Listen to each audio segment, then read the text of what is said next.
بیرونی سازش کے تحت پاکستان پر چوروں کا ٹولہ مسلط کر دیا گیا. ہمیں آزاد خارجہ پالیسی بنانے کی خواہش پر اقتدار سے ہٹایا گیا. سربراہ تحریک انصاف عمران خان کا گجرات میں جلسے سے خطاب. غلام کبھی اوپر نہیں جا سکتا, غلام صرف اچھا غلام بن سکتا ہے. ملک میں مہنگائی پر کپتان کی حکومت پر کڑی تنقید.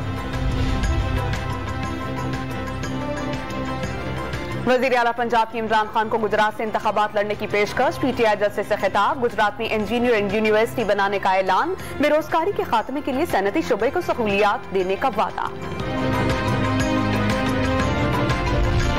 سیلاب کی صورت میں ایک اور امتحان سامنے ہے. وزیر اعظم کی گلگت بلتستان کے ضلع غسر میں متاثرین سے بات چیت. جاں بحق افراد کے لواحقین کو فی کس 10 لاکھ روپے 24 گھنٹوں کے اندر دینے کا اعلان. امداد کی فراہمی میں شفافیت پر سمجھوتا نہ کرنے کا عزم.